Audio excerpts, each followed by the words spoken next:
Welcome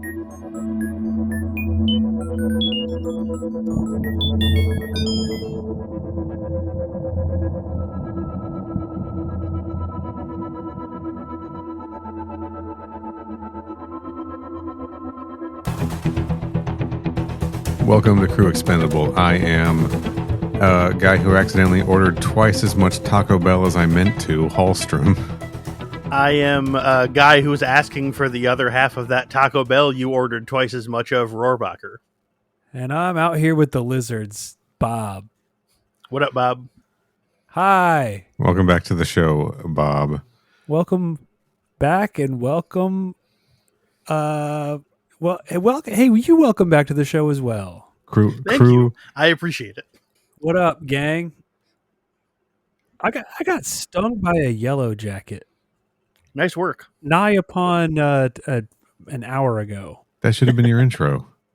Well, I didn't think about it, but I'm in a bit of pain from it. We've thrown out the alien references, apparently, because I literally ordered my Taco Bell twice by accident.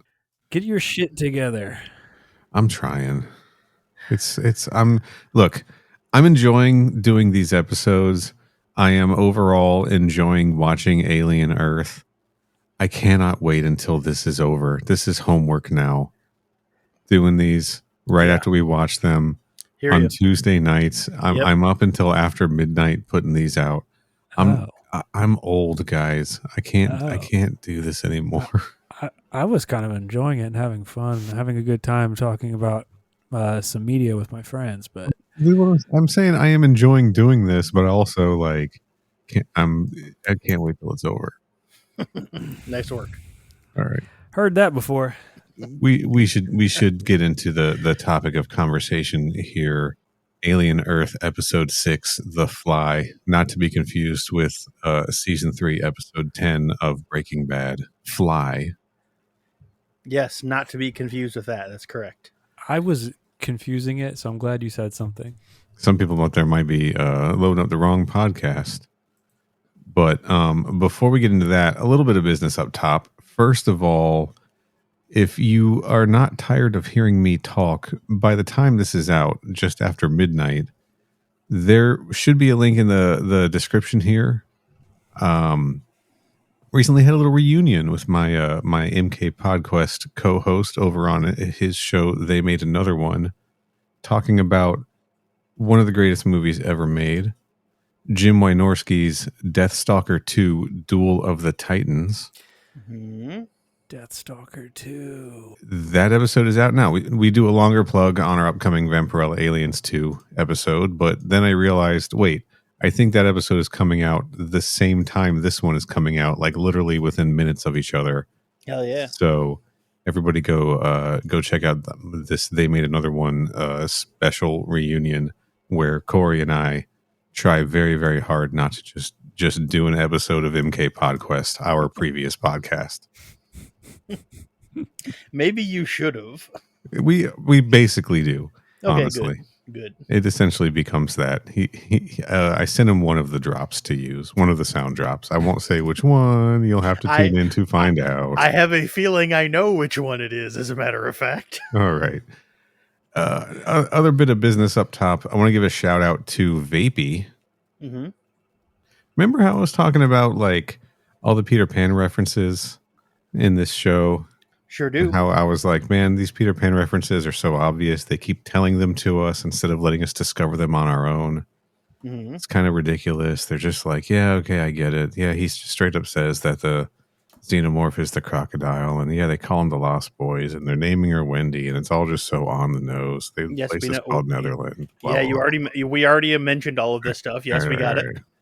And then Vapey swings in and is like, hey, guys, Morrow's got a cyborg hand. Morrow's Captain Hook.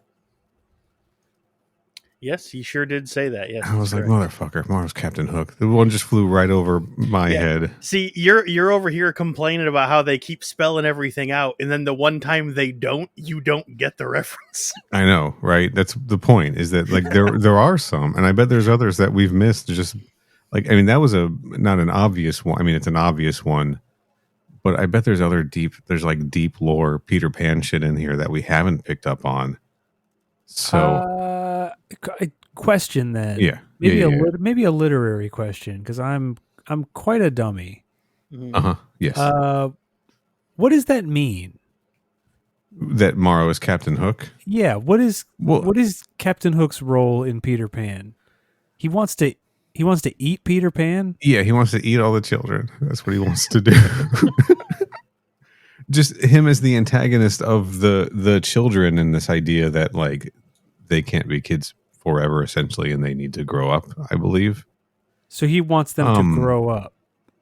More or less. And I think that that's playing out through what we see in this episode with him really pushing slightly towards what he ends up doing. I just, I'm not saying it's a smart reference or that it is driving the story forward. I'm just saying it's something that is there. It's another Peter Pan thing that is there that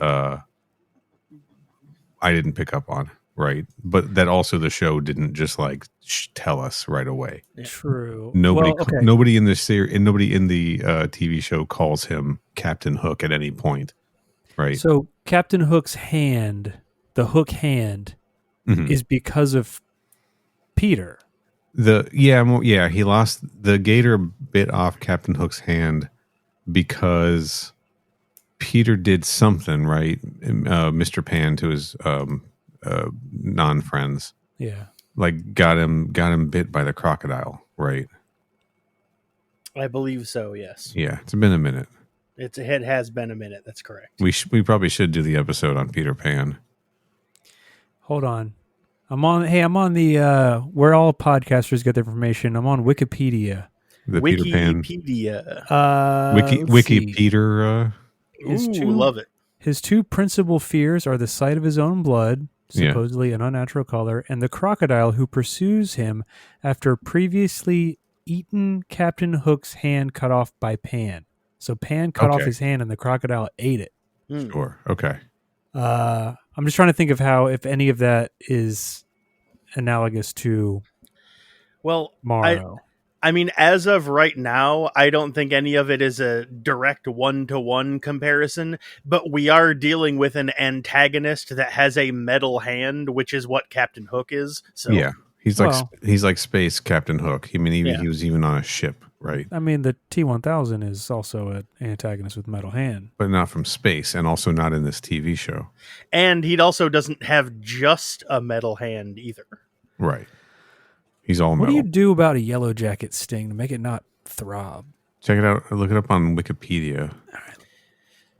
Carry on with the show. I'm going to be doing some research. Yeah. So just to be clear, I'm not saying that like the Morrow is Captain Hook thing is like... Yeah, it's not like I said, it's not a perfect one-to-one comparison, but it's metaphorically that's the role he fills in the group of Lost Boys. And none of the Peter Pan references here are one-to-one either. It's all sort of forced, right? Because, I mean, in the world, they're forced, right? Like Boy Cavalier is forcing himself into the Peter Pan role. He wants to be it, but like at the end of the Peter Pan story, like he learns the lesson. I think that he needs to grow up, and I think Boy Cavalier is going to get his face eaten off by the eyeball thing. Yeah, probably. Okay, all right. I just didn't know if that was missing some other like nods to the character. I mean, maybe. But we're missing. Yeah, we're missing him too. And the reason I am bringing it up is because I'm interested in what anybody else listening to this may have picked up on or may think. Because I am interested to know if it goes deeper, if there's more thought put into that than any of us realize or are recognizing. Because we're all at times, Bob, I think you and me especially, a little snotty about the writing in this show. And I think it's warranted, to be clear. I'm sensitive to corny writing. Yeah. As someone who does a lot of corny writing themselves. Sure. When you're good at it, you recognize it other places, right? Yeah. I can pick it out. I know exactly when someone has written something for the ease of plot. Right. So I am interested in if there's more there. If there's any like huge Peter Pan heads in the audience, right? Let's hear it. Mother at crooksvendible.net. That's right. Yeah. and that's kind of all the business up top that I had. You guys, and hey, if it may not, if you act quickly and you know what to do about yellow jacket stings, also we'll pass it on to Bob. If you got an EpiPen, if I start coughing and can't swallow during the episode, bust out the EpiPen. Damn, I'll just inject you right through the internet with it. Don't worry. An hour later, you're probably fine. You're probably not allergic, right? Yeah, I think I'm fine. It hurts. It's sore. I can't imagine it would feel good. Well, you never know. Could have been one of those special, like, mutated yellow jackets. It could be one of those freaks online. Remember that was like a big thing in the 90s, like early 2000s, like the guy who would cover himself with bees as like a Guinness World Book kind of thing. Yeah. Remember that? Whatever happened to that shit? I guess they stopped doing it. I think Maybe he's still it out hurt there too doing much. it. People stopped caring about getting covered in bees. I think that guy's still out there. We doing used it, to be a honestly. real country. People used to have long ass curly fingernail that they never cut. What's that? Yeah, what's that guy doing? Hit us up, mother@crew.expendable.net if you're that guy with the long ass fingernails that you never cut. That's right. We want to hear from you. Yeah. All right, guys. Let's talk about Alien Earth Episode 6, The Fly. Yeah. Okay. Let's go around the table here. Opinions. Kenny, what did you think of this episode? I thought that for a while over the course of the episode, I was watching it and I was like, this is kind of boring. Nothing is really happening. Like, all the stuff that's going on isn't really that interesting. And then suddenly it got real interesting and I went, wow, and the rest of this episode's really good. So overall, I thought it was pretty good. Okay. Bob, how about you? I was going back and forth on it. Ultimately, it was a little boring, Okay. in my opinion. Also, I'm sure we're going to get into it. The new little bug guys have some opinions on that. The titular titular flies. fly. Yeah. Okay. We'll get into it. Neil, how about you? We'll get into it. So about 10 minutes into the episode, I realized how jarring it was to be just back in Neverland where we left off in episode 4 after taking the entire last episode off, right? And it really made me realize how screwed up just throwing that In Space No One episode in just really messed up the pacing of everything. Yeah. Because I was like, I had to like fully get caught up on everything again, right? Yeah, straight up. I completely forgot what the cliffhanger of episode 4 even was. So when episode 5 started, I was like, I don't even remember where we were last. And so I felt like 2 steps behind the entire time because I was trying to like remember the Nibs plot line and the name of Arthur, right? And just all of this stuff. And then like kind of like you, Kenny, it started to pick up and things started to come together, and I was pretty into it until I just thought about it a little bit, and I was like, oh, this is maybe, and I'm not saying this for sure, but this is maybe the episode where people do the dumbest stuff that we've seen so far. At least on Neverland, you know. Yeah. I mean, there were gigantic idiots up there on the Maginot. So, I liked it okay. It's all right. I don't know. Okay. You sound like you liked it. I sound real decisive about it, don't I? Yeah. It sounds to me like you like it even less than you said you did and just don't want to admit that. Well, here's the thing. Like, there's a part of me that feels like I'm being a little too hard on it. If I'm really like going to go at it, I feel like I'm being a little too hard on it because the other thing that I did was watch like half of season 1. I didn't do it today, but like over the past week or so, I watched half of season 1 of Terminator: The Sarah Connor Chronicles. Of course you did. Okay, because I got it on DVD. I was like, let's get the DVDs going. And you and like 4 other people. Fuck you. It's a good show. And I maintain that it's a good show, but watching it again, I was like, oh, this show is so full of all of the shit that I am complaining about in Alien Earth. Of like all of the people doing dumb stuff and the show just doing things that don't make sense in order to keep the main characters alive and keep the plot moving forward. And I don't mind it in this show, but I'm being a real asshole about it in Alien Earth. Am I really being fair about this? You know? What is it, recency bias? Maybe. Like am I falling victim to recency bias? Am I just like or am I just being like one of those curmudgeon-y fans who's like, this isn't exactly what I was expecting, and so I'm kind of like being a dick about it, right? That's certainly possible. There's a lot of people out there in the Alien fandom that are like that. There are, because I had a similar kind of reaction to Romulus, right? And then I was able to circle back to it later and watch it and like really take it for what it was, as opposed to what I was sort of expecting it to be, or what advertising was leading me to believe it was going to be. And once I was like evaluating it on its own, I enjoyed it a lot more, you know? Mm-hmm. So maybe on a second watch through of this show, when I'm not being so picky, I'll be able to enjoy it just more for what it is. But there is just a lot of stuff in this that's really fucking bugging me.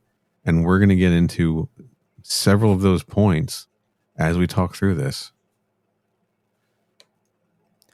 But one thing that doesn't bug me is seeing that little juvenile xenomorph. That guy ruled. I loved seeing that, honestly. That did not bother me at all. You liked it? I liked it.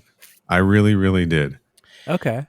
Yeah. He reminded me a lot of the newborn Neomorph from Covenant. Yes, the little dude. Who we've gone on record in our Covenant episode as thinking that guy fucking rocked. So I think it was Jade was like, you just like kind of like put a little diaper on him and just kind of have him around. Right. Yep. That was Jade that said that. Yes, that's correct. Shout out to Jade. That's right. I thought it was interesting. And again, we've heard about like juvenile xenomorphs and a few of the things we've read for the show. And it was kind of fun to actually see one finally. Right. Mm-hmm. I don't know that I'm crazy about, Wendy like speaking with it and like her like really getting into the fact that she's speaking words with this thing. Yeah, there's a line where she's talking to Joe and she's like, "Oh, the pronunciation's a little tough," and that was I laughed out loud at that, not because it was a clever line, but it was like it struck me as such a stupid thing to say. Yeah, I guess I don't know if. You know, she's like just trying to... First of all, she's a robot. She should like like they were saying, it's programmed into her to be able to like reproduce sound. So there's she's just there's not really like a skill aspect to it. That's true. That's very true. Yeah, that I didn't like, and I don't like this idea that she's saying words. And there's other like things, because she keeps talking about how like all these creatures, they didn't choose to be here, you know, and she keeps like defending them almost as people are questioning her about them. That makes me think like, oh, she is actually talking to this xenomorph. So that brings me up to my first main complaint. Yeah, which I hate just be like my list of complaints about this episode. But that being said, she's talking about how like she's communicating with an alien life form, and not a single person is like, what are you? What is it saying? What are you saying to it? What is the conversation? They're just like, oh, that's strange. Let's keep moving on and talk about other things. Let's just let her go in there and talk to this thing whenever the fuck she wants. Apparently, I mean, this wasn't even. She was in there talking to it before they had even left for arbitration, because Kirsch was in there. Yep, and he was talking to. Here's my first complaint is when Joe's talking to Kirsch about like trying to leave with Wendy and like take care. He's like, you know, she's going to need someone to take care of her. And we get another famous Kirsch line where he says, "That's like an onion asking, how do I take care of a star?" Doesn't fucking mean anything, Kirsch. That's the dumbest thing I've ever heard. It's kind of funny, though. That's like an onion asking, how do I take care of a star? You have to take care of a star. So it's something we're all familiar with that concept. No, Kirsch, it's not like an onion asking, how do I take care of a star? It's like a human who is capable of asking questions, unlike onions, asking, how do I take care of an android that is supposed to have my sister's brain in it, which is not what a star is. You fucking asshole. I hate these Kirsch lines that they keep writing, trying to make him sound like knowledgeable or enigmatic or something. Like it never means anything. It's always the worst. And no one has yet been like, what the fuck are you talking about, Kirsch? Not once. Yeah, he's a robot. They don't argue with him. I would say, what are you talking about? What are you saying? Say that normal, Kirsch. Just say it normal. Are you calling me stupid? Just call me stupid. Don't call me an onion. Dipshit. I didn't have a problem with it, but all right, keep going. I just hate the way they write his fucking character. I think it's so bad. It misses the mark in trying to make him sound like fucking David. Well, okay, so this episode they did give us a little more insight as to his maybe motivations, if that's the right phrase, but like he cares much more for the Lost Boys than for any of the humans. Mm-hmm. Sure. So his allegiances are not with, saying anything meaningful to Joe or even Boy Cavalier. He's got his own kind of deal going.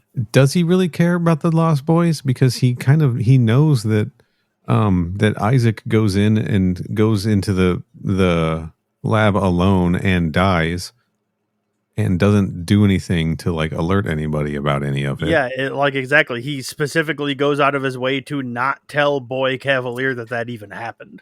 This is true. Well, yeah. that was giving me thoughts that he had his own motivations, but not necessarily in line with the Lost Boys. He has his own motivations. I don't think we know what they are, and that's fine. And I want to be clear, I'm not hating the character. I'm hating the character's lines when they give him this shit to say. I got to disagree with you on one thing there. I do not think it's fine that we don't know what his motivations are. We only have 2 episodes left, and this MF has just been running around being weird in the background. We don't know anything about him. We don't know what he's trying to do. His base character motivation isn't even going to be revealed to us until the climax of the storyline. Bro, we need to have a reason for you to be here for us to give a shit when you show up on screen. Okay. Well, then let's talk a little bit about his exchange with Morrow when they were like riding the elevator together, right? Yeah. And he's like, look at you fucking meatbag with your robot arm. You're not even, a real human being, or you're not even as good as we are, or whatever he was saying, right? And then Morrow's like, yeah, and you're working for the company that's making you obsolete as we speak, right? I think his goal is probably just self-preservation. He might have a specific interest, if he has a specific interest in any of the Lost Boys, like the rest of them. It's just like everybody else in the show, rather. It's just going to be in Wendy. Yeah. Or Marcy, who's supposed to be special. It's not going to be in all of them. So, I don't think he really cares about them as a whole. If he cares about them at all, it's just about her. But I think basically he just doesn't care about Prodigy. Oh yeah, I definitely have been thinking that for a few episodes now. For sure.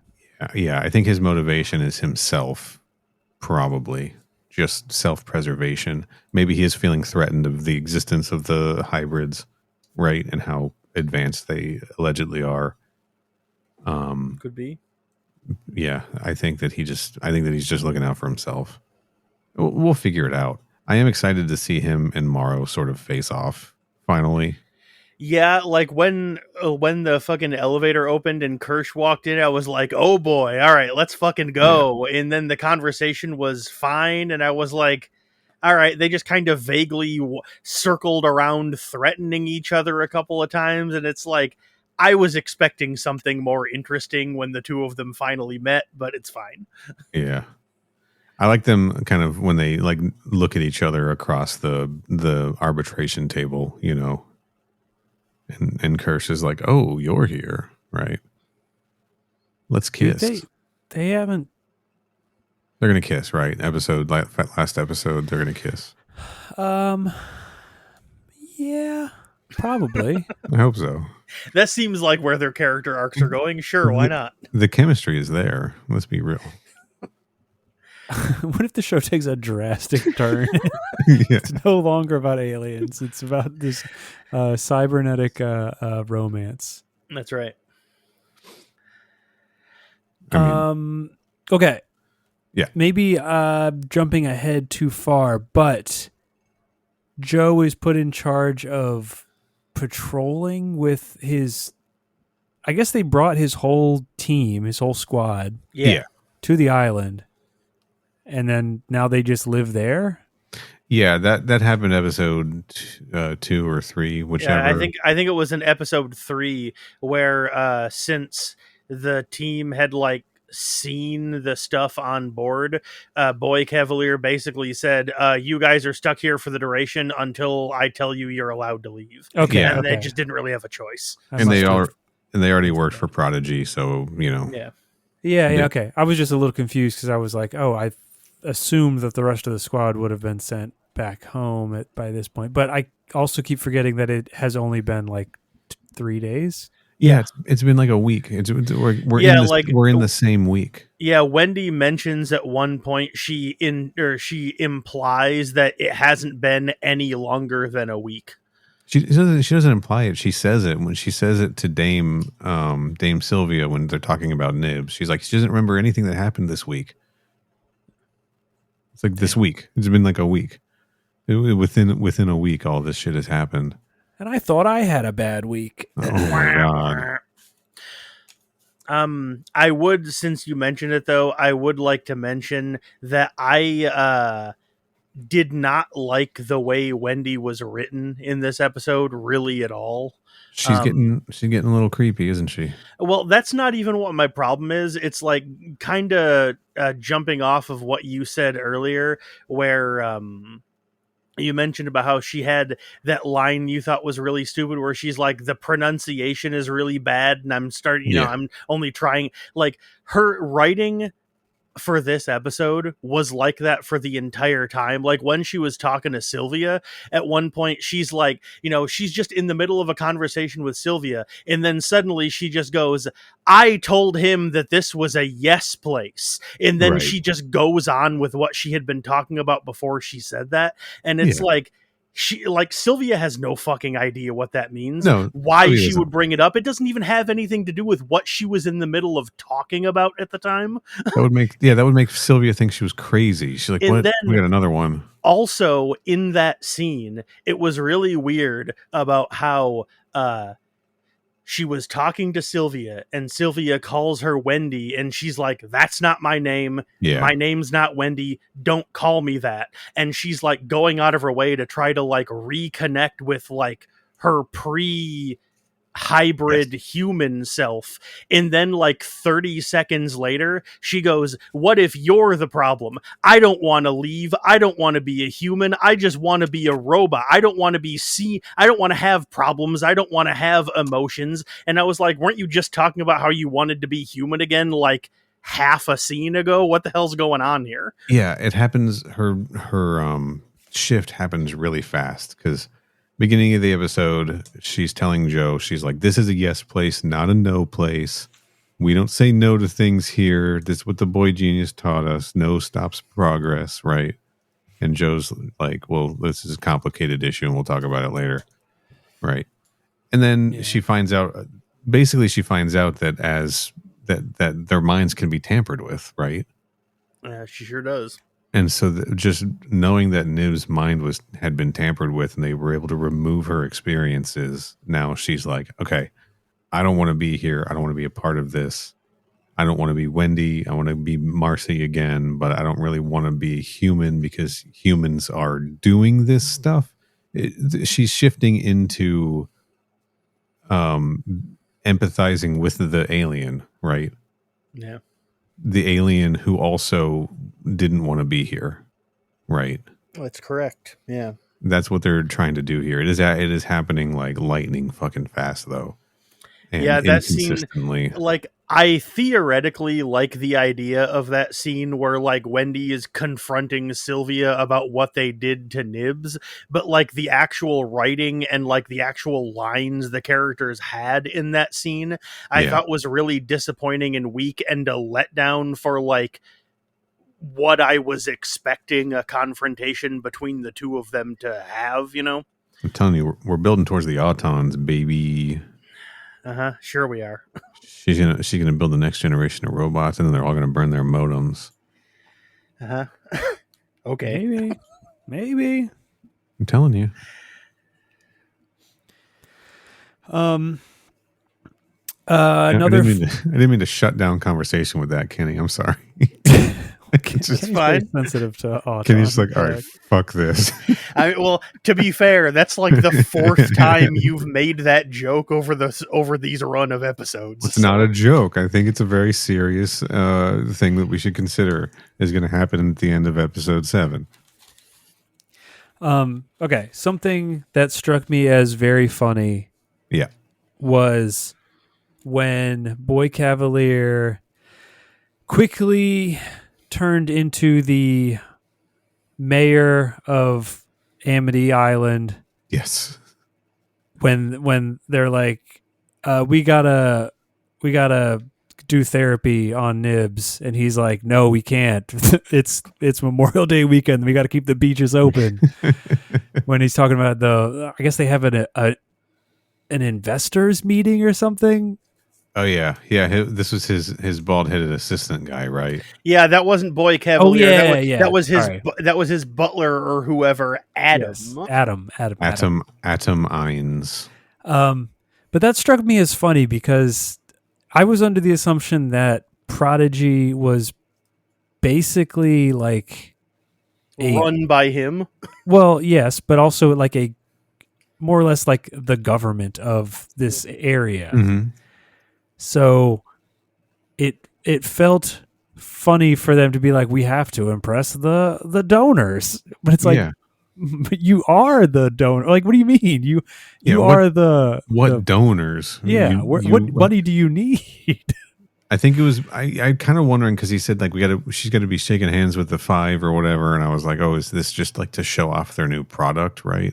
But I guess I don't understand what they would gain from that. Like, I understand them having this technology and being able to sell it to people is like important to have, but framing it as like we have this the World's Fair we have to go show it off at seemed very funny, just in the way that they have framed everything else for how the 5 run the world, more or less.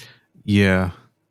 I don't know if it's just. It seemed like a very old timey way of doing a product unveiling. Yeah. I thought it was dumb. Also, yeah. It's just I don't know if they're just trying to say like, yeah, well, all the corporations, they're all in bed with each other behind the scenes anyway, and they all invest in each other's stuff to make money off of each other, and they all they all have proprietary tech, but they invest in it, and it's the way that Samsung makes Apple's iPhone screens today, right? Yeah, it's all the same shit, right? Just repackaged differently. So I don't know if they're like we're gonna license this tech to the other companies if they want it. We got to show it off first. That's just me speculating based on how this kind of shit works today. True. That's what I'm saying. That's how it would work today. But it in the world where Amazon is North America and like GE is Europe, right? It feels silly for them to be like, oh, we got to show it off at a trade show to get them interested in it. Yeah, I don't know. but but this show is commenting on today, right? The tech bros and all of that kind of stuff. Yeah, that's it's true. not. This isn't a very futurist vision of things. It's a very bleak, like this is where we're headed, and it's not going to change, kind of. Which is honestly actually pretty accurate. This is where we're fucking headed. So, I guess I don't understand enough about how it all works. Like, what if they own this technology? It seems like they are like everyone who lives in their territories are like indentured servants, more or less. Like they all work for company script. So who are they going to sell it to other than, I guess, the other 5? But I mean, well, this is the race for immortality, right? So they're going to sell it to the trillionaires and billionaires. True. Are there trillionaires and billionaires, or is it just the 5? I think there's trillionaires and billionaires, and then there's going to be probably medical applications and all of that kind of stuff. It's going to, okay. I hate to use this phrase, trickle down. Trickle down. Yeah. Oh yeah. You're always talking about that. It always, right. Well, it's because it's proven to work time and time again. I'm pretty sure you believe it. That's why you talk about it so much. That's right. Just give it a chance, guys. Yeah. Neil gets all of the Kofi money, or all of the it's actually all of the crew expendable money, and it trickles down to Kenny and me. That's right. Actually, they Buy Me a Coffee still has all of it, and they are making money off of it right now. So nice, hell yeah. We haven't cashed out any of it yet. Coolerbot.net. I didn't like that scene. I hate how fast, and this again jumps back to episode 4, how quickly Dame Sylvia was to sell out her husband. Mm-hmm. And she's just like, yeah, I can do that. I'll fix her brain. I'll remove her memories. No problem. And Arthur's like protesting it. And she's like, fuck you. I will do this. And I hate how unthought out this whole thing was, because they go through this procedure with Nibs. They rewind her brain. They remove her trauma.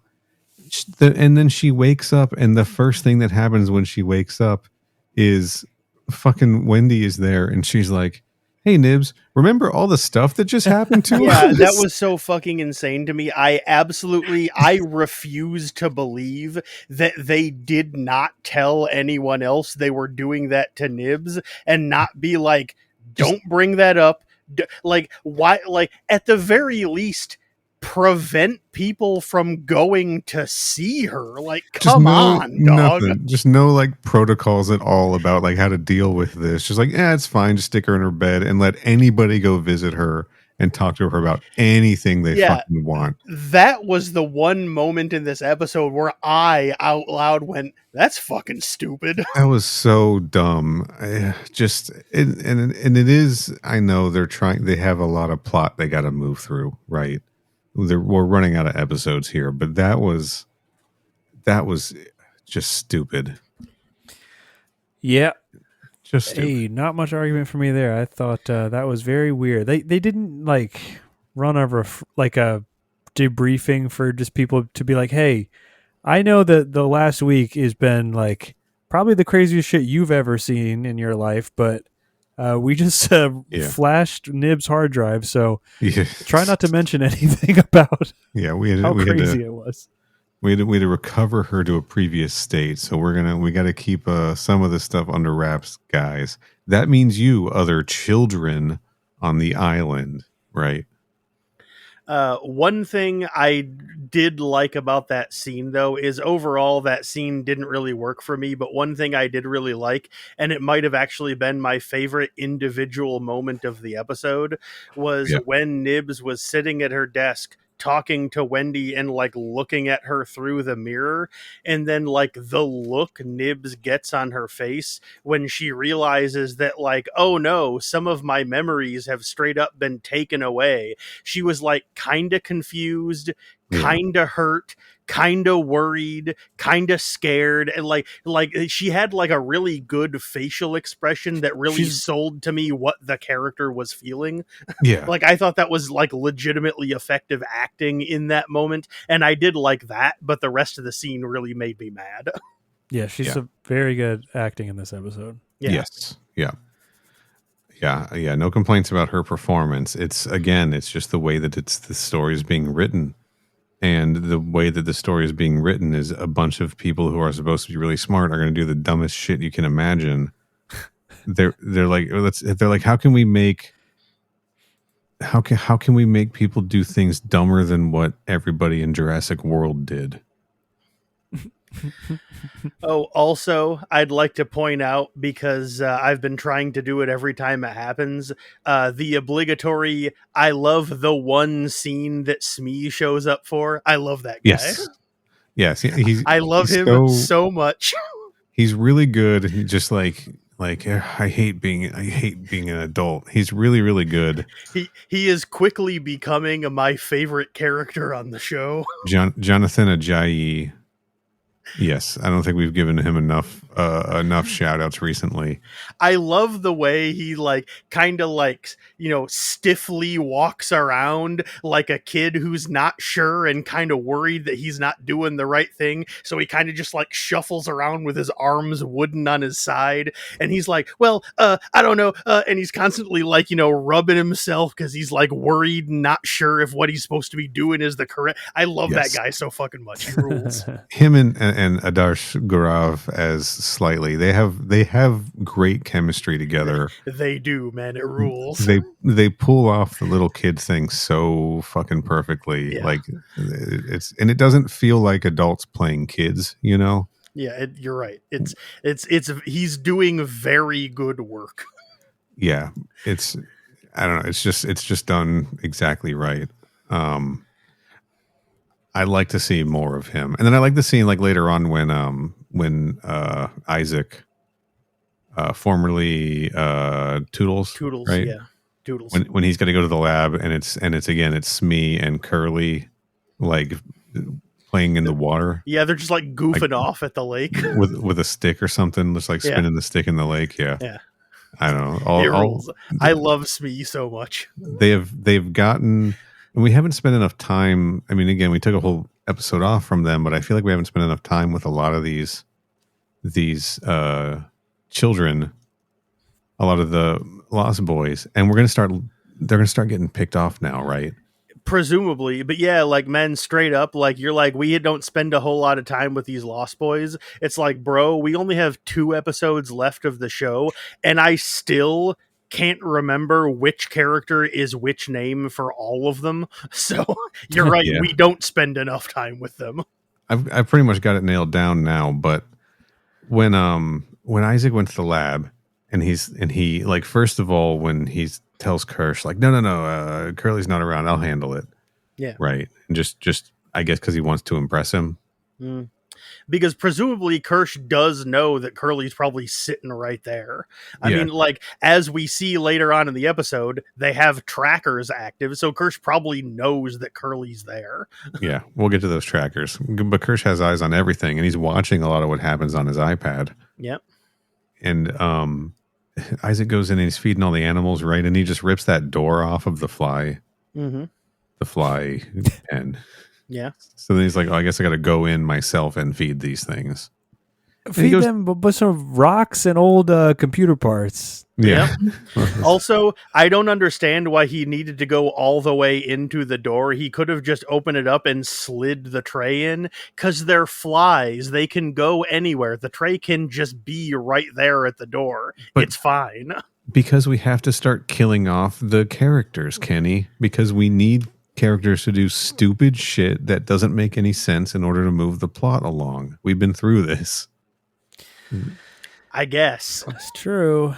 Yeah. So he's the first one that eats it, right? Yeah, he sure is. And my note is literally Isaac dies, the flies spit acid all over him, his face melts, and I feel nothing. Because I don't care about Isaac. I'm sorry, I don't. We haven't spent any time with him. All he's done is hang out in the lab with Kirsch and be a wannabe scientist, and now do something really stupid. We formed no attachment to him. So I was oh shit, are all of the Lost Boys going to become red shirts now? And we're just going to lose them sort of one by one? Because that probably means that SME is next. Yeah, probably. I got some. Talk about it. How do we feel about the design of the flies? They're just fucking flies, aren't they, man? I loved them. I was okay. What bothered me is it seemed like it was very on the nose as far as like phallic imagery goes for the fly. Okay. Which, I mean, it was a fly body with basically a dick and balls as the head. Yeah, it was. That's coming correct. all over a child. And all right, it's a robot, Neil. Okay, look, I didn't write the show. So, okay. H.R. Giger doing the phallic imagery, it works in a more something. It means something, and it's part of the design aesthetic of the xenomorph. Like it's baked into what that creature looks like. Sure. With this, it just seemed like they just clip art slapped like Photoshop style. Slapped a dick onto a fly. Yeah, and it didn't feel, it felt like, you know, like an unimaginative version of like, well, that's what it is. It's you make a monster and then it's shaped like a dick. Yeah. Well, it's about how the penis destroys, man. But they ejaculates death all over you. They didn't do any of the other stuff that would be involved in like making that mean something. Well, with the xenomorph, the entire life cycle of like the ovomorph face hugger, you know, xenomorph, as we see it. Queen's not part of the design, right? Queen was, you know, James Cameron added later. Yeah. Every bit of the life cycle of the xenomorph was designed with these concepts in mind, and you've got phallic imagery, you've got vaginal imagery, it's all there. You've got reproductive imagery in general with, you know, trying to reference, you know, like literal eggs, right? Yeah. Like it's all there, and it's in every part of the design. You know, this is, like you're saying, just sort of, yeah, this is a fly that's got some phallic imagery on it that's going to spurt some goo on you, and that goo is going to destroy you. Yeah, it didn't feel earned. It's for as long as we've had to go without the reveal of the flies, a pretty big letdown. Is it confirmed? Are we for sure that they are the flies are like the fifth species that they brought back? Like, has it been we've seen the other four and didn't know what the fifth one was yet? I haven't really been counting. This is the first time we've seen this one. We got xenomorph. The xenomorph. The xenomorph. We got the hanging flower. Yeah. The flower. We got the ticks. Yeah. The ticks. Got the eyeball monster. We got the eyeball. And the flies. And the flies. The flies. Okay, cool. Yes. All right. Yeah. Sorry, just real quick. The hive, the flies hived, that's the other thing, doesn't have any of this sort of, any kind of sexual imagery to it either. It just looks like a mud dauber's nest, basically. Like a kind of a drippier version of it, though, right? Like, yeah. There's nothing sort of, it just, it was just kind of cheesy overall. It was cheesy, like the xenomorph being that kind of biomechanical look to it, but also, you know, phallic, and like it's striking in a very aesthetic way. And this was, it felt like, you know, like I'm sure people worked very hard on it. I'm not belittling any of that, but it felt like what an 8th grader would be like. Oh, well, this is the same thing. And the acid spitting, I guess, I mean, flies do that, right? They regurgitate acid to break down the enzymes. Like that's what they do in real life. So it's real, but it's like, we already got acid in the xenomorph. Do we need it? It feels like we're double dipping. Eat the rocks. They must. Maybe they spit acid on him, break him down into a goo, and then suck up the goo. Mm-hmm. Is that why they attacked the robot? That's an interesting point. That's why they attack the synthetic. Yeah, okay. Could be. Maybe they don't attack humans. They attack, because Bob, like you pointed out, he was trying to feed him old computer parts, so maybe they just like computers. Munch. E-waste. That's right. Yeah, I guess on their home planet, it's full of that stuff. Well, I think maybe not like old Dells, but like just minerals, right? Okay. But go ahead. No, that is a very interesting point. That like xenomorphs aren't typically a threat to synthetics, and we got synthetics running all over this island, and now we do have a predatory species that maybe is specifically geared towards attacking synthetics. I do like that concept. If only they hadn't waited until 75% of the way through the show to introduce that concept to us. Yeah, well, but I am much more on board thinking about that concept now. I'm not like super hyped on these things, but at least they have more of a purpose. Yeah, I wasn't really thinking about how good or bad the fly design was, because when that fly came out and melted his fucking face with acid, I literally went, yes, yes, yes, yes, out loud. I was like, finally, something cool is happening. Someone is getting murdered. An alien is finally fucking killing someone. Let's go. Fuck you, Isaac. And like basically like the rest of pretty much everything in the episode from that point on, I liked. Like all the stuff with like when Arthur and Slightly came back to the lab, all that stuff worked with me. Like the scene that Arthur had with Joe, that worked with, like basically from the point where when Isaac went into the lab until the rest of the episode, I was on board for all that. I was basically bored up until that point, and then at that point a switch flipped, and then I was cool with the rest of the episode. I enjoyed watching the rest of the episode until I thought about certain parts of it, man. I'm sorry. No, you're not. Another part I liked was when Joe went in to the lab and talked to Arthur. I'm never gonna get his name right. You don't need to worry about it now. So yeah, he did.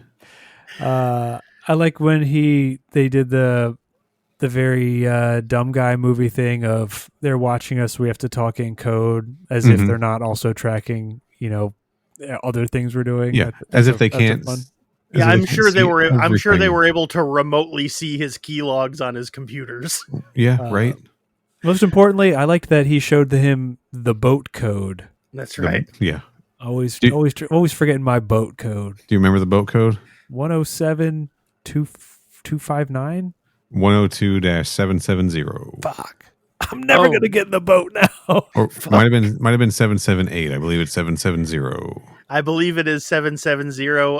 Bob, sorry, you're stuck in Prodigy City forever. No boats for you, Bob. While they were on patrol, they did say, like, damn, this island's crazy. No way. They did say, quote, no way in, no way off. And then immediately after that, one of the characters points out 2 or 3 ways to get off. No way in, no way off, unless you have this boat code. Yeah. 102-770. It's just so funny to think of, like, an island as no way in or no way out. And it's like, bro, it's in our olden times of hundreds of years in the past of this. It's pretty easy to get on and off an island. Yeah. Cut to the ship that Boy Cavalier and Kirsch were on, flying back to the island. Yes.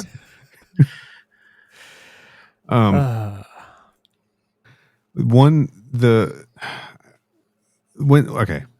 Let's talk about this Arthur scene real quick since we're on it. Yeah. They're absolutely checking what he's typing on his computer. There's absolutely a log of that. Companies can do that to you now. Yeah. That's correct. Google is doing that to you on your phone right now if you're using Gboard. They know everything you've searched for, you filthy motherfuckers. They know.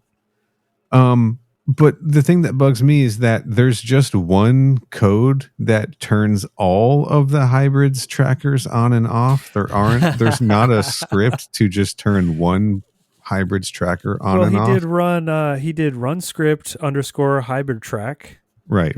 Yeah, hybrid trackers slash AV monitors off. Y/N. They do everything through the console on those computers. They don't have an app set up or anything.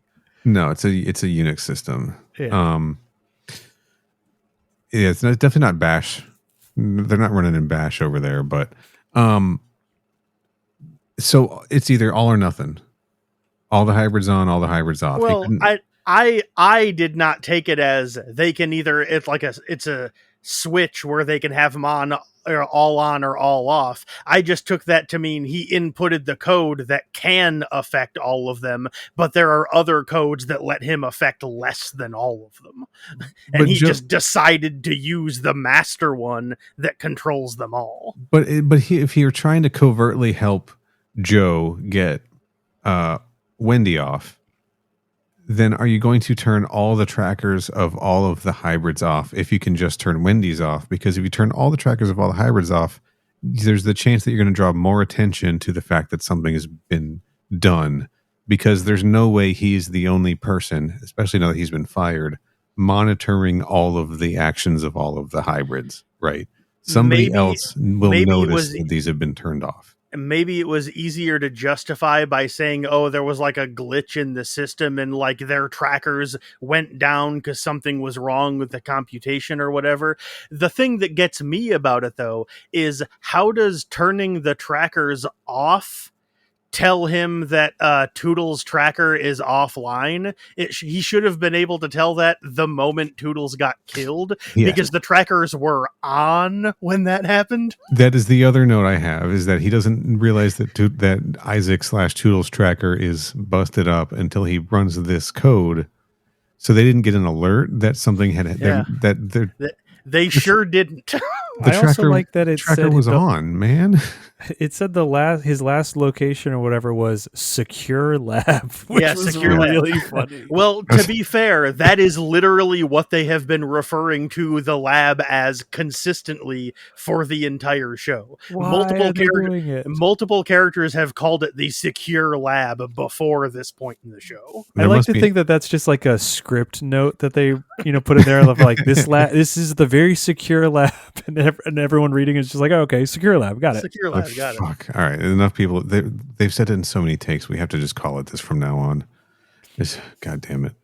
Again, I could come up with a justification for it, but I don't think it actually matters. So, but when we have to start making justifications, I know that this isn't what you're doing. I'm complaining about things in general here now on the show. When we have to start writing our own justifications, this many of them for why things are happening, at some point we got to start having a conversation about how this show is being written. To be fair, in retrospect, it's not even a justification. It's already been shown at this point in the show. There's more than one lab, and so not all of them are necessarily secure. Because like the one where they actually did the brain transferals in episode 1, the room that Arthur and Sylvia were in when Arthur got fired, that is also a lab, but it's not secure because it doesn't have like spots to lock specimens in and stuff. So it seems first of all, the thing that I said wasn't pertaining to the idea of this being called the Secure Lab or not. It was more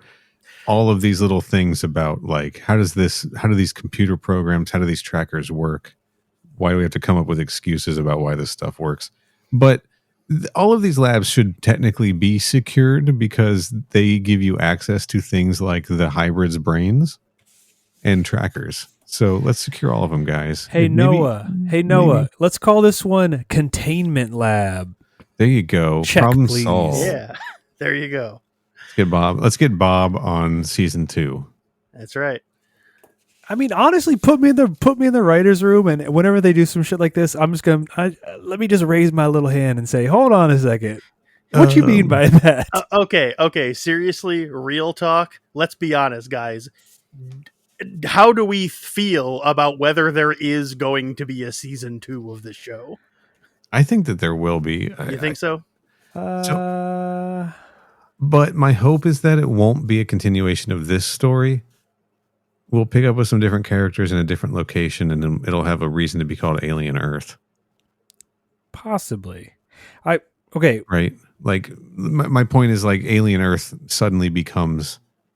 It becomes an anthology where each season is taking place in a different location on Earth, maybe dealing with this kind of a situation or something. I don't know. Maybe a different point in time even. Right? Right.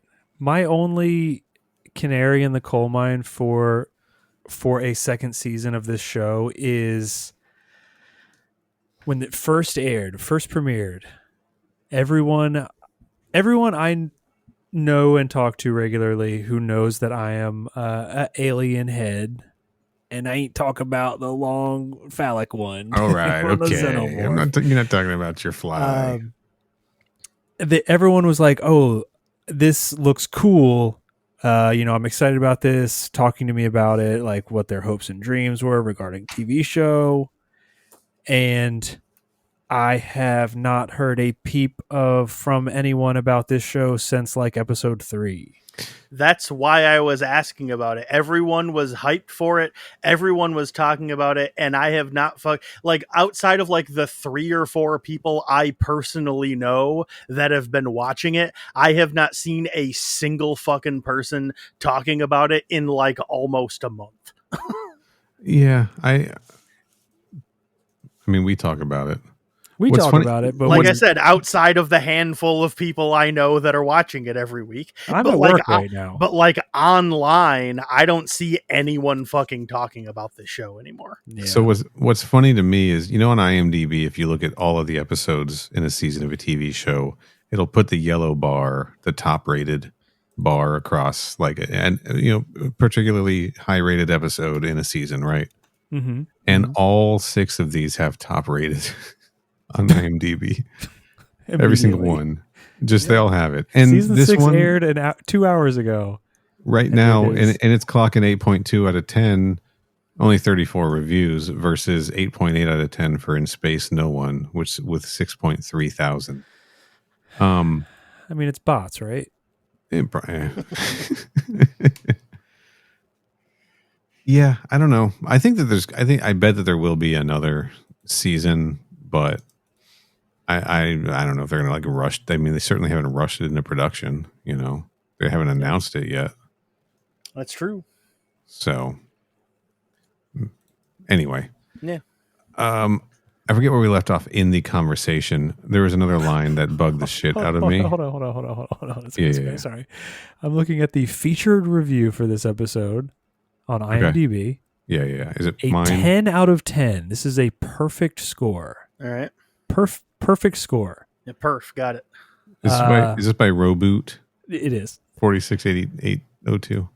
Another good episode. This episode has many containment issues as the previous one, except this time was Prodigy struggling with containment instead of Weyland-Yutani.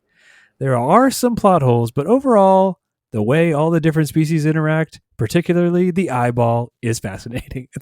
The eyeball didn't do much of anything in this episode, so I'm not sure what they're talking about. It did exactly one thing in this episode.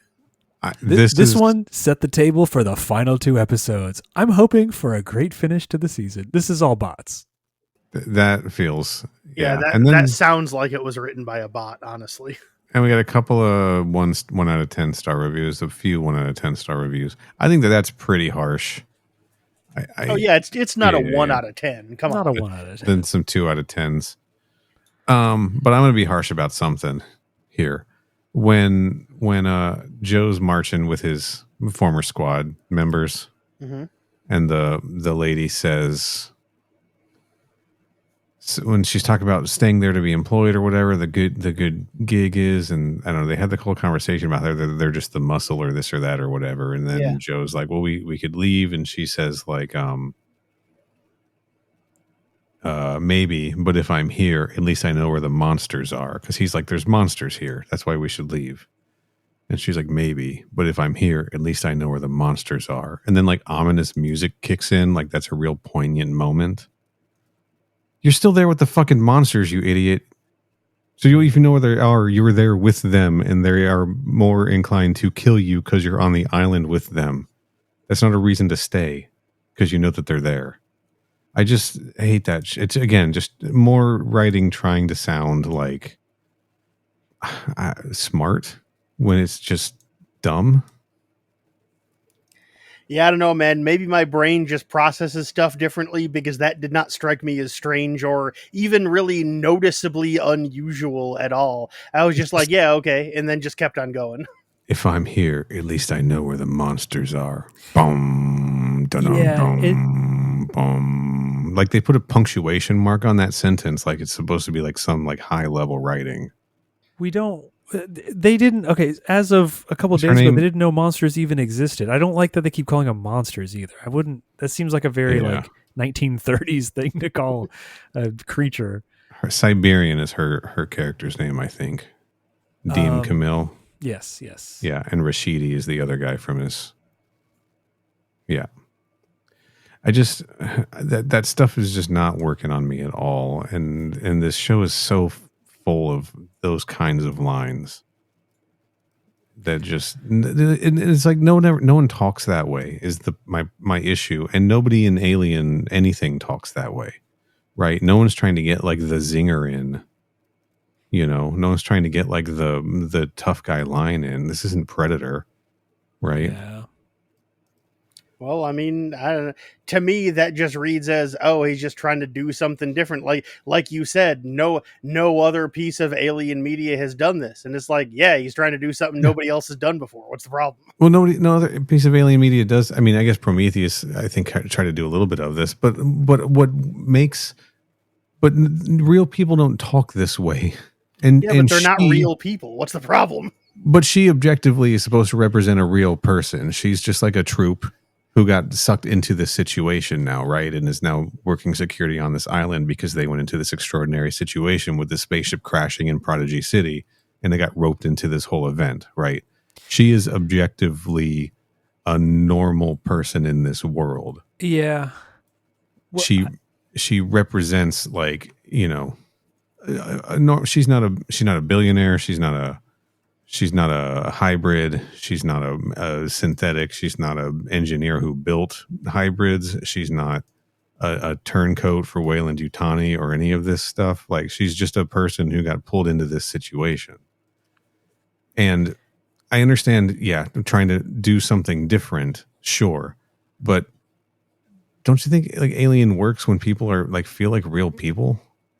Yes. I think it feels so jarring whenever the kids are doing what feels like improvised scenes or improvised dialogue. I'm sure it's not. I'm sure they're just acting it well. But when they're doing like kid stuff and like joking around with each other, or the soldiers who are like having, casual conversation, that all feels so out of place and so like the juxtaposition of that, because everyone else in this show talks like a psychopath. Yeah. Like every single other character talks like the weirdest person you've ever heard. They all have like, sci-fi movie dialogue only. So when someone is like joking around with someone else, it feels so out of place for this show, and it sticks out like a sore thumb because it happens, 2 lines per episode, and when it does, it's like, oh, whoa! I forgot that this is how these people talked. Yeah, well, like, when the kids are goofing around and being kids, when the Lost Boys are doing that, they feel like real people, even though we're watching adults playing children, right? They feel like children because they are. When Arthur is being Arthur, he feels like a real person. He's got real concerns about this. He's arguing against what they're doing, this whole time. When Dame Sylvia, when Dame is doing things, she doesn't feel like a real person. She's saying like, what about quantum mechanics, Arthur, and stuff like that nobody fucking like. It just, and then when Kirsch is saying things, he's saying things that don't make any sense to anybody. Yeah. Morrow mostly makes sense. I think he gets a little lost in the weeds, but it works because he's charismatic. Maybe that's why it doesn't bother me. Yeah, I mean, it works. It all of the other stuff works with each other, but I'm saying when there's like when the soldiers have dialogue, right? That feels so out of place with the tone of the show and what else is going on. It just, I don't know. Maybe like, I don't know what could be changed for it to not feel so out of place without either like dumbing down the entire show and having everyone just have like sitcom dialogue, or have the soldiers be a little more like slap a laugh track on this motherfucker and we are failing.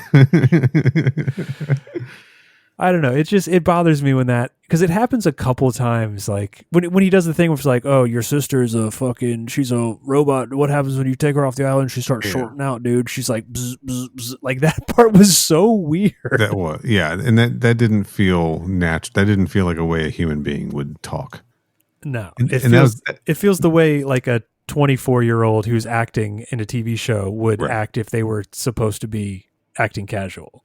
So he's on one end of the spectrum, and then the other character I was talking about is on the other end of the spectrum. Siberian's on the other end of the spectrum, where suddenly she's like, well, at least I know where the monsters are when I'm here.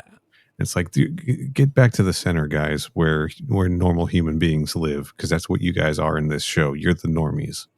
You're us. You're the audience. You're our, I don't know. I understand if I'm being picky here, but whatever.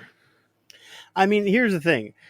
Clearly you're not, because of the three of us, I'm the only one that didn't have a problem with it. So clearly it's not that you're being picky. It's that I'm just being overly permissive, apparently.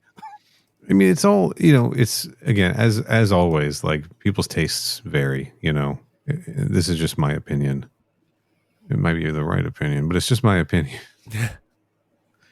Yeah, my viewpoint on it is just at this point, I'm just like, hey, this is the type of show, this is the type of thing the show does. This is the style. This is the tone.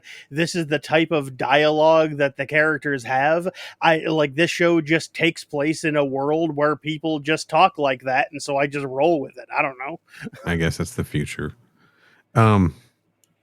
Fucking Boy Cavalier at the arbitration meeting, walking in his bare feet and putting them don't on even the table. Fucking get me started, dog. I was so goddamn mad. Let's all talk about something we all hated, I'm sure. Fuck, I was so pissed off. I hated that shit. God, I hated that. No comment. All right. Oh, I'm sure you have lots of comments. Let's hear them. I loved it, right, Bob? I have no comment on that, actually. Oh, you were treating your Yellow Jacket sting when that scene happened, right? I was it was silly when they were like $20 billion, and yeah, and then he's like 20 billion. She goes 10, and he goes 20, and she goes 15, and he goes 25, and she's like, fine, 20, and he's like, okay, after 6 weeks of quarantine, I believe that's I hated both of them in that scene. That's the other thing. Like, you can't root for either of these fuckos. You're not supposed to. They're the bad guys, dog. I also, it's not really established like what $20 billion in that time period even is. Like, is that supposed to be a lot, or like kind of a lot? Because they don't seem like.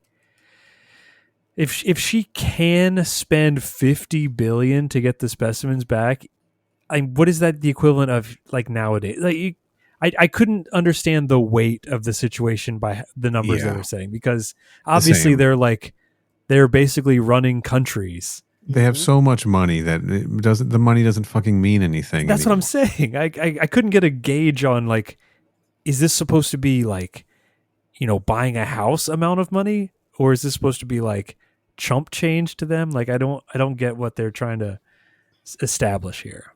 Yeah. If I recall correctly, I think Boy Cavalier is the world's first trillionaire. No, I think he was described as the world's youngest trillionaire. Youngest, sorry, trillionaire. I apologize.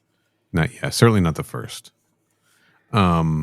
Just the youngest. And God, when he was like, interrupting her when she was laying out the case, and the arbitrator's like, "Sir, it's her turn to talk." He's like, "Yeah, what? Talk. Yeah, in my world, where we move fast and we make trillions." I was like, "Fuck, throw him out the window. Can we throw him out the window?" Well, that's what I'm saying. They make trillions. They're talking about the cost of destroying the buildings that the ship crashed into.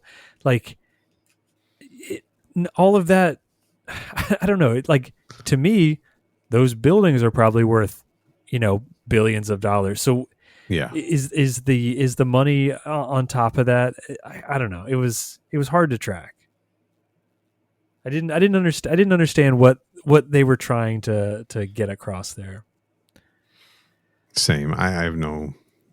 It meant nothing. I think all it meant was it just gave us the chance to like get them in the room together and have them face each other and sort of show that this arbitration deal wasn't going to work. So we got to do things Morrow's way, right? True. Which is he's like, yeah, let's just cause some chaos on the island and steal our shit and all the mess, right? Yeah, that's what he's doing. It's a good plan. Well, it's probably going to work out that way, the way he wants it to. I mean, he might, end up suffering some losses there, but I think what he wants to have happen is probably what's going to end up happening. So, yeah, and his other plan worked out too. Not the way, slightly planned it to, but we did get a face hugger on a person. That's true. We did. Yeah.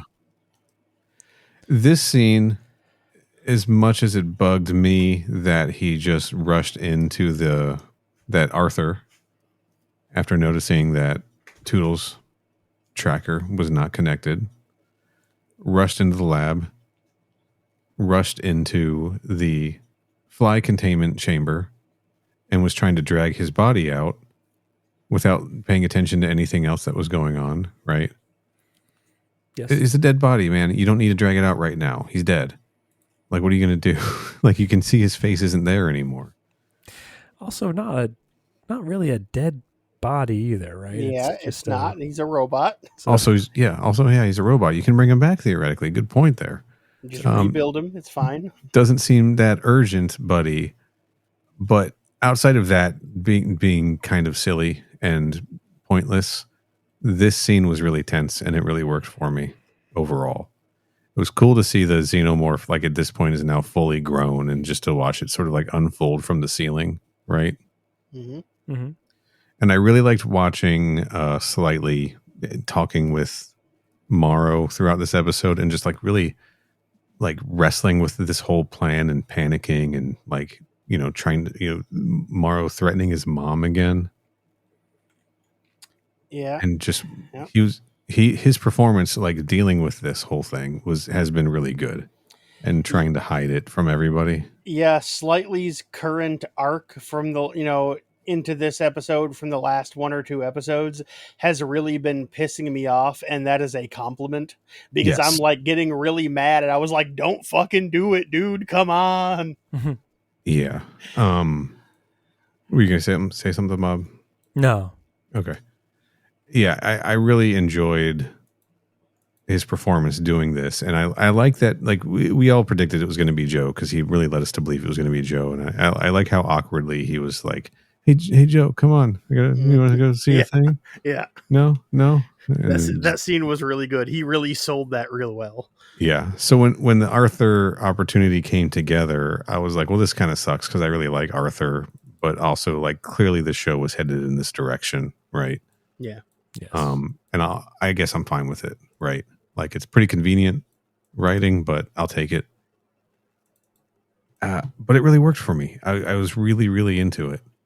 And I was observing the scene afterwards, and I was like, this can look, at the end of the day, this can look like this was all just an accident, based on, Isaac fucking up everything. This doesn't have to get necessarily pinned back onto Slightly.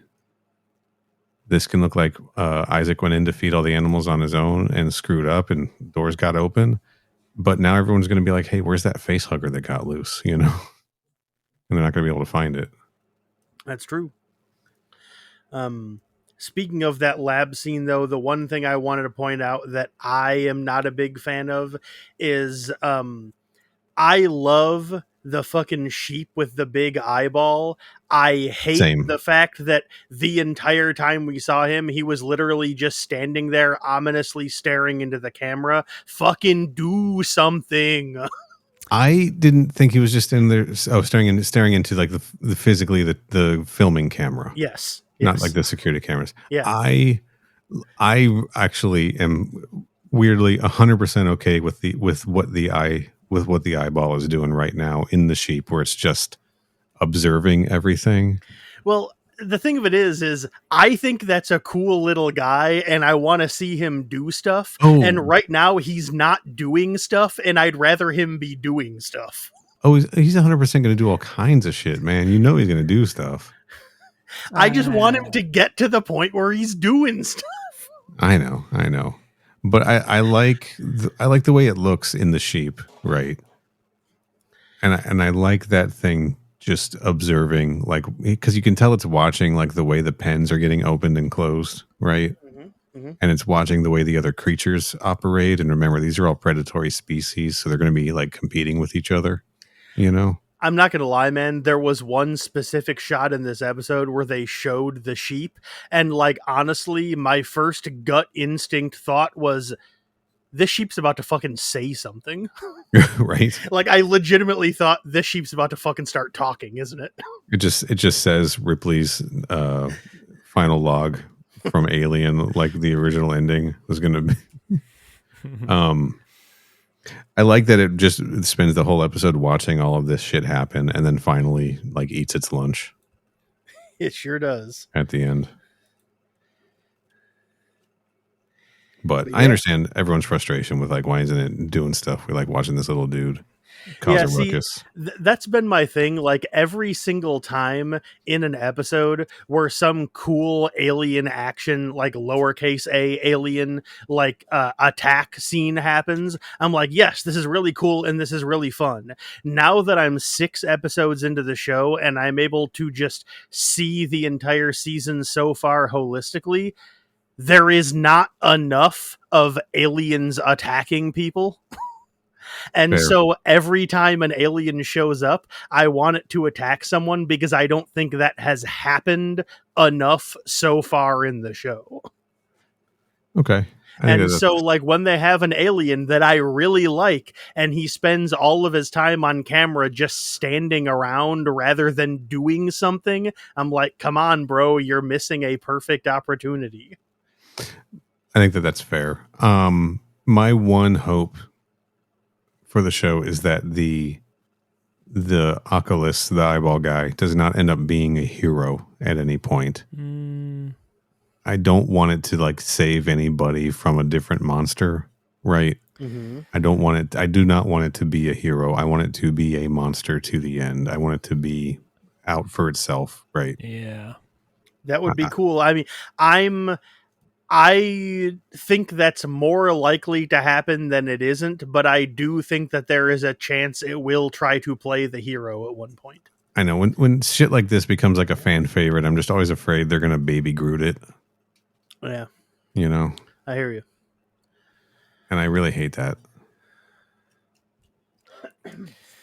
I'm looking on the goofs section for this episode. Mm-hmm.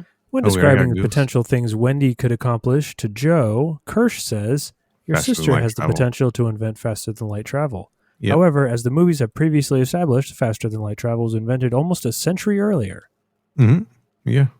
Except that this show is ignoring Prometheus and Covenant. Yeah, and this show takes place almost a century after right now, which means that implies that faster than light travel was invented now. Cool. So 2032, 2045 is when it was established in Prometheus. Bonus material. Let's see. It took the Prometheus 874 days to travel 39 light years from Earth to Zeta Reticuli, giving it a velocity of 15 times the speed of light. The bonus material for Alien revealed that the Nostromo was constructed in 2100 and was capable of traveling at a velocity of 47 times the speed of light. Nice. Yeah. Hell yeah. So, based on Ripley's statement, the Zeta Reticuli was 10 months away from Earth at their best speed. Cool. all right. Holding you to the fire now, Noah. I think this is just more of Kirsch's bullshit, honestly. You think so? I think so. All right, that's fair. Or maybe, okay, or as I was saying earlier, we know he's ignoring Prometheus and Covenant. Mm-hmm. We know he's not doing the Plagiaris Praepotens, which tie directly into Romulus, which ties directly into Alien. Maybe he's ignoring Alien too. I'm telling you guys, multiverse. Alien 2 is called Aliens, not Alien 2. Hello. Ties directly into Alien also. Telling you guys, multiverse. This is multiverse bullshit. You're about to light up the YouTube comments if you called it Alien 2.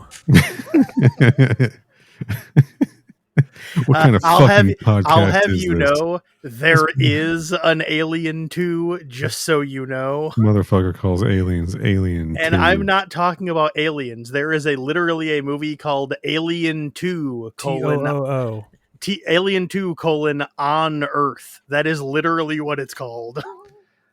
No results found on IMDb. Oh, it's right here. Where are you? 1980. Belinda Main and Mark Bowden. Astronauts become monstrous hosts inhabiting creatures after space mission. Cave explorers encounter these beings underground. Survivors try escaping and fighting the threat. Yeah, I already knew about this because back a few years ago when we were putting together the show before it even launched, we put together a list of, not just a list of alien-like movies, of which Jason X was the first one we put on the list, but we also made another list of, knockoff alien, rip-off sequels that were you know how, Zombie had 5 Italian sequels that weren't actually connected to the original one. We made a list of a whole bunch of movies that were rip-off, unauthorized sequels to Alien, and one of them was Alien 2 on Earth. And ever since they announced Alien Earth, I've been thinking about that movie title and laughing. Let's be clear. Zombie was Dawn of the Dead in Italy, and so the zombie with an I at the end. Yes. Were sequels to the Italian cut of Dawn of the Dead, yes. Unofficially. 20th Century Fox wanted to sue Ciro Ippolito $10 million for using Alien in the title for Alien 2. However, a British lawsuit pointed out that there was a novel from the 1930s called Alien, so Ippolito won the case. Oh, there is also another movie. I want to say it's an Indian movie from 2012 or something that's also just straight up called Alien, and it really makes me laugh. Nice. But yeah. Speaking of stuff that I thought was really stupid, how about that end credit song, folks? Oh man, go off, Kenny. Oh, I didn't really have anything else to say about it. It's just that I got so fucking mad when Godsmack started playing. I was like, Noah, fuck you, man. I cannot believe you're making me listen to Godsmack right now. Get bent. I think we're at a time where Godsmack is considered classic rock. Their first album came out in 1996 or something like that. So that's classic rock to me. Yeah. I don't want to do the math on that. It's 29 years. 29 years. Do we know the other?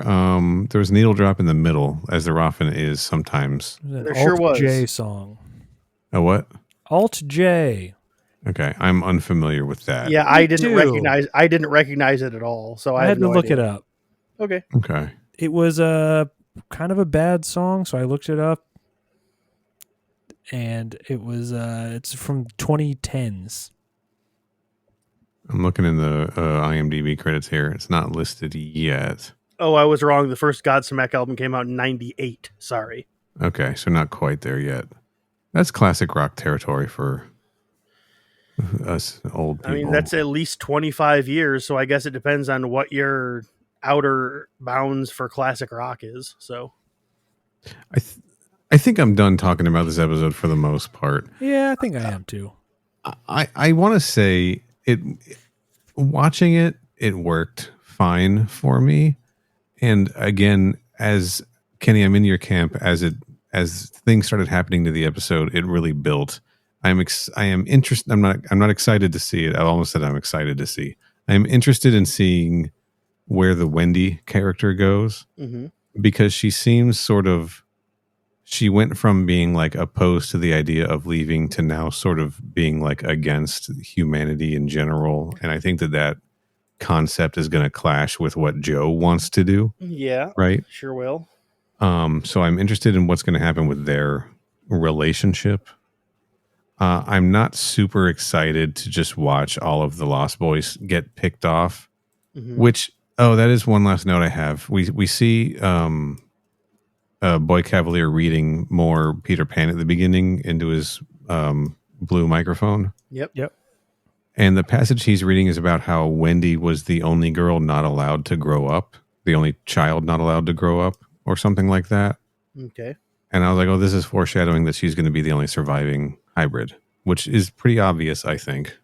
But is that like is that what they're foreshadowing with this passage here? You know? Be. We'll see. But I have a feeling that picking off androids is going to be something that is easier to do on cable television than humans. You can show a little more grossness with it. Yeah, I'm pretty sure Isaac's death is the most explicit, like gory scene we've had so far in the show, and it is because he is not a human. Like pretty much everyone else, when they got killed, it was just like either quick or it happened off screen, whereas this, we held on him as we watched his face melt. And so I'm pretty sure that honestly, that's probably a big part of the reason why most of the main cast of the show is androids, because that way they can kill them off without increasing the age rating of the show. I have a feeling that Slightly is going to get offed by Morrow once he takes him the body. Yep.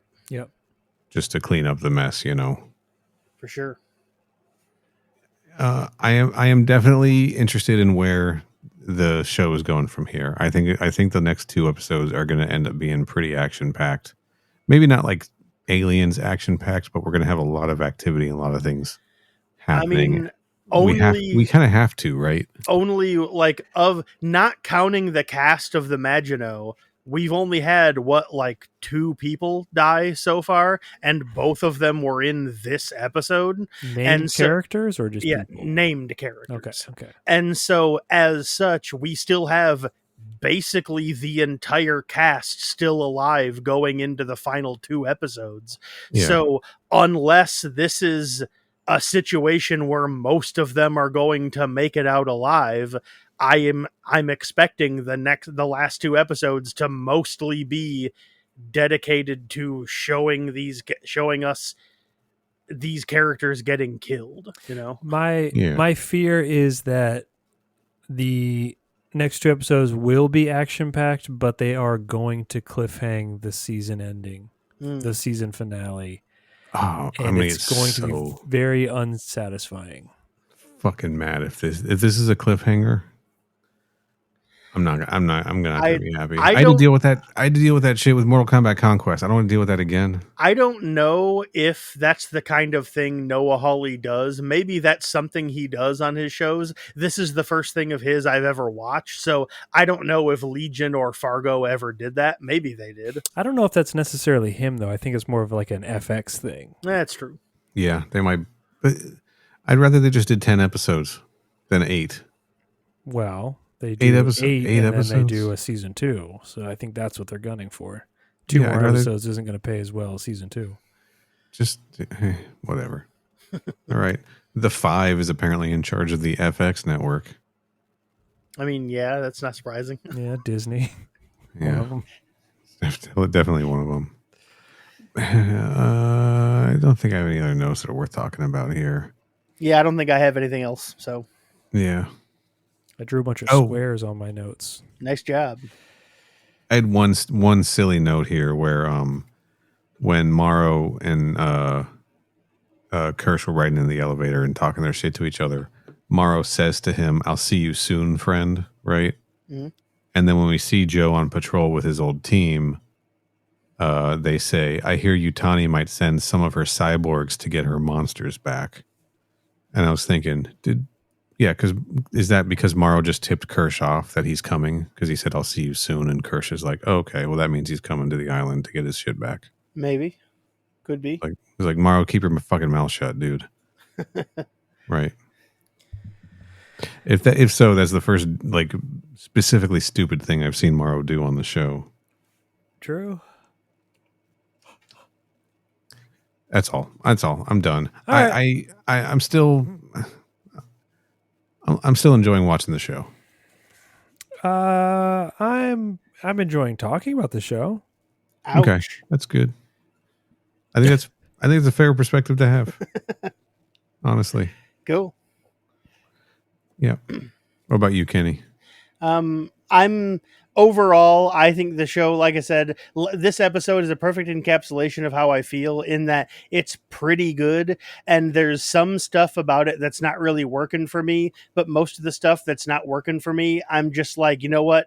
It doesn't matter. I'm just taking the show as it is, and like the stuff that's working is really hitting well for me. So overall, it's pretty good so far. I am interested in seeing how like I said, how the final 2 episodes play out, though, because as I mentioned, there has been a surprising lack of actual outright alien action. And so I'm assuming it's one of those things where they're like, it's not in the rest of the show because they're holding basically all of it for the climax of the season. And at least that's what I'm hoping. So, yeah, I think that's what I'm really missing. Is I'm missing like the 2 or 3 like big set pieces, maybe not big set pieces, but like the 2 or 3 things that like really knock me out and really blow me away. I just need a couple of those things to really turn this whole thing around for me. Yeah, right? For sure. So here's hoping we get him on the last 2. We basically have an Alien movie's worth of watching ahead of us. Yeah, so pretty much every single time that an episode of Earth is over, the first screen that pops up after the credits are done is like, how about you watch this thing next? Oh, yeah. And it is always for Romulus every single time. And every time it pops up, I always note how it says that Romulus is 1 hour and 59 minutes long. So we have roughly 1 Romulus worth of Alien Earth left to go. Hulu's always trying to get me to rewatch Angel. Well, I'm watching it through Disney Plus, not Hulu. So, okay. I'm not going to rewatch Angel, guys. Just knock it off. Not only should you, but I know you're going to sooner or later. I would have by now. Once was enough. Okay, we went through a big Buffy phase 2 years ago. Yeah. Rewatched all of Buffy, and then followed that up by rewatching all of Angel. And I think I was too hyped on Buffy, and Angel didn't hit the same way, and I fell off towards the end, towards the later 2/3 the later third of Angel. I kind of fell off of. That's fair. If I were going to I would rewatch season 1 if I were going to rewatch Angel, because season 1's a different vibe than the rest of the series. Yeah, it just gets so weird. Yeah, it does, especially that last third, like you're talking about. I, meanwhile, have never seen a single second of either one of those shows. So. I don't think you'd like it. TBH. That's fair. I probably wouldn't. When Bob and I do our Buffy Angel podcast, you can listen to that. Oh, bro, don't even joke like that. Hell yeah. Guys, let's wrap it up. Bob, thank you for hanging in there. Thank you. Talking. It's always fun to talk to you. I love hanging out and talking with my friends. And I just mean that in general, not even on podcasts. It's just always fun to talk to you, man. We could just do this and not even have to record it. That's Whoa. Right. I think they call that, quote, hanging out. Maybe I'll think about it. I'll consider it. We might have time sooner or later. In the meantime, what do you got going on? Doing some streaming on Twitch.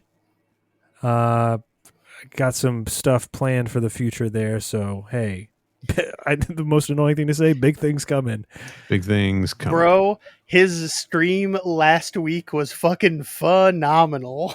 Thank you. I worked. Yeah. It was great. I loved it. I was hooting and hollering the whole fucking time. I hung out on it. I hung out for a bit of that. Got some good financial advice. That's right. Hell yeah. And I also do a video games and other stuff podcast called The Flock. Work at mydadslawfirm.com to find out how to listen to that. Hell yeah. Hell yeah. Kenny, where can people find you on the internet? Well, I host a podcast about Alien. It's called Crew Expendable. Shit. And then also I'm on Twitter and Blue Sky. My handle is at CYHOBBEZ on both of them. Nice. I want to plug this episode of They Made Another One that I will be on at the same time as this episode releases about Deathstalker 2. Click that link down below in the episode description. Listen to me and my former co-host and current friend Corey talk about one of the greatest movies ever made, Deathstalker 2. Big claim there. It's a fantastic fucking movie, I'm telling you. And if you want to hear more of me, where can people find this show on the internet? Our Twitter handle is at Crew Expendapod. Our Blue Sky is at Crew Expendable. Our Instagram and our Threads is both at Crew Expendable Pod. Our website is crewexpendable.net. Our email is mother@crewexpendable.net. Our YouTube is youtube.com/@crewexpendable. And our donation page, if you want to give us some money, you're not obligated to, but you're welcome to. It's coolerbot.net. We love it when you give us some money. We'll be back.